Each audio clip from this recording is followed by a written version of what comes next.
नमस्कार, भारत लाइव देखना शुरू कर चुके हैं आप। पटना में इंडिगो के स्टेशन हेड रूपेश सिंह की हत्या को हुए 8 दिन से अधिक का वक्त जो है गुजर चुका है, लेकिन बिहार पुलिस अभी तक इस पूरे मामले में बस छानबीन कर रही है। अभी तक बिहार पुलिस इस पूरे मामले में किसी ठोस निष्कर्ष पर पहुंचने में सफलता हासिल नहीं कर पाई है, न ही किसी व्यक्ति को पकड़ने में सफलता हासिल की है जो इस पूरे मामले का रहस्योद्घाटन कर सके। ऐसे में आज लोक जनशक्ति पार्टी के जो प्रमुख हैं, अध्यक्ष हैं चिराग पासवान, उनके परिजन यानी कि रूपेश सिंह के परिजनों से मिलने के लिए उनके पैतृक आवास पर पहुंचे थे। उस दौरान उन्होंने बड़ी बातें कही। उन्होंने कहा कि इस सरकार में अब जो है इस बात पे हमें जो है हम खुली तौर पे कह सकते हैं कि बिहार में कोई भी व्यक्ति जो है सुरक्षित नहीं है। साथ ही साथ उन्होंने बिहार के क्राइम डाटा पर खुल करके अपनी बातों को रखा। और क्या कुछ कहा है चिराग पासवान ने, आइए देखते हैं उनका ये वीडियो। जी 8 दिन हो गए हैं घटना के, लेकिन परिवार वालों का अब सब देखिए, चिंता की बात तो ये है ही ना कि 8 दिन हो गए और 8 दिन के बाद भी अभी तक कोई सुराग नहीं मिल रहा है। अभी तक इस बात का अंदाज़ा तक नहीं लग पा रहा है कि इस घटना को और एक ऐसे व्यक्ति के साथ मुझे नहीं लगता कि हम में से किसी को भी ये बताने की ज़रूरत है। हम सबका कहीं ना कहीं व्यक्तिगत तौर पर, और मैं आप सबकी भी बात कर रहा हूँ, मीडिया के भी साथियों का, मुझे लगता है कि व्यक्तिगत तौर पर कहीं ना कहीं उनसे परिचय रहा ही है। रुपेश जी जिस तरीके से मधुरभाषी थे, जिस तरीके से मिलनसार थे, मुझे नहीं लगता कि ऐसे व्यक्ति की किसी के साथ दुश्मनी हो सकती है। और अगर ऐसे व्यक्ति के साथ हमारे प्रदेश में अगर इस तरीके की घटना घट सकती है तो मुझे कहने में कहीं कोई संकोच नहीं है कि शायद ही फिर कोई बिहारी प्रदेश में सुरक्षित होगा।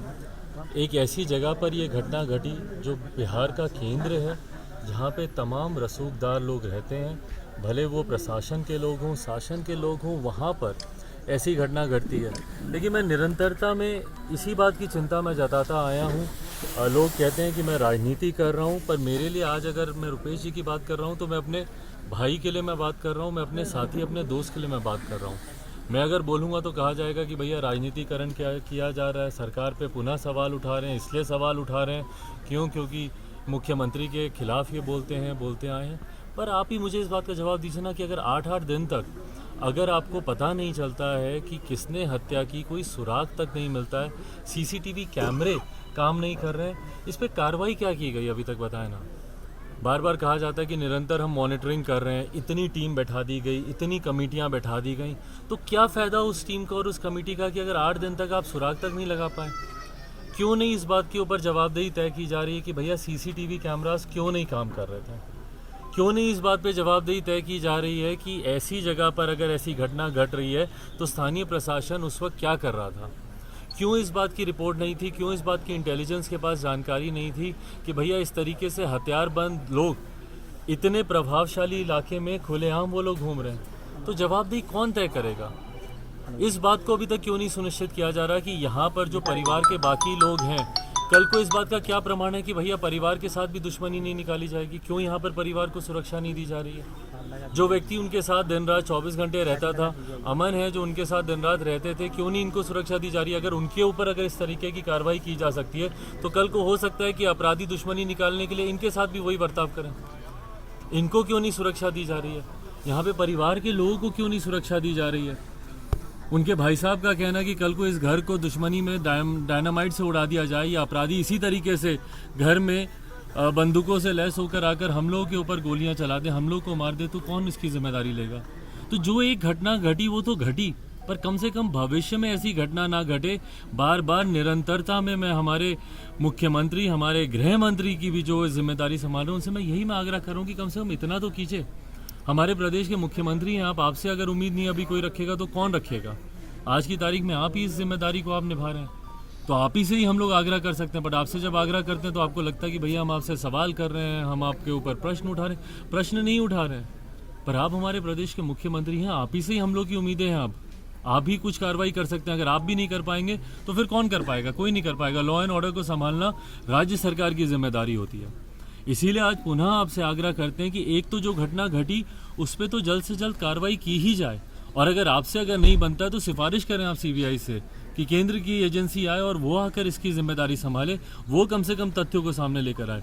पर कम से कम दोबारा ऐसी घटना ना घटे, उनके परिवार के लोगों के साथ ऐसी घटना ना घटे, उनको तो कम से कम सुरक्षा मुहैया कराई जाए। यहाँ पर क्यों नहीं पुलिस की तैनाती है, क्यों नहीं यहाँ पे सुरक्षा बल यहाँ पे तैनात है?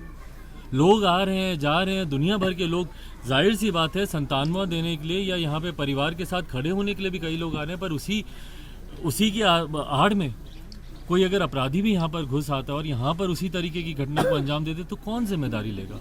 इसीलिए सबसे पहले तो आप सबके माध्यम से मैं लिखित रूप में भी मैं आग्रह करूँगा, मैं यहाँ से मैं फ़ोन भी लगा रहा था पर मेरी बातचीत नहीं हुई प्रशासन के लोगों से, पर मैं उनसे आग्रह करूँगा कि सबसे पहले परिवार के लोगों को यहाँ पर सुरक्षा दी जाए। परिवार का एक आधार खोया, एक ऐसा व्यक्ति, कामकाजी व्यक्ति जो पूरे परिवार को जो संभाल कर चल रहा था, उसकी यहाँ पर निर्मम हत्या की गई है। सरकार कहीं ना कहीं जिम्मेदारी ले कि हमारे प्रदेश का एक होनहार लड़का था।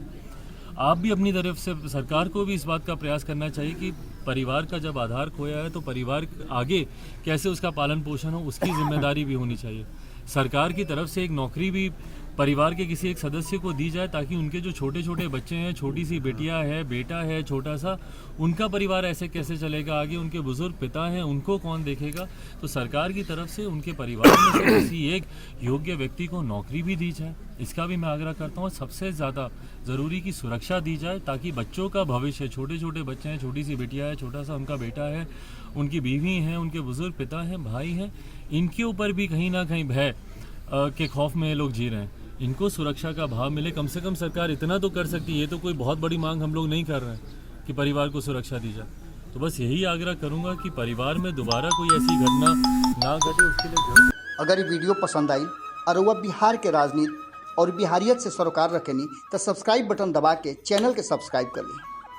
ओजे एगो घंटी बा, ओकरा बटन दबा देला से कुल सटीक और मारक खबर रुआ मुफ्त में मिल जाई।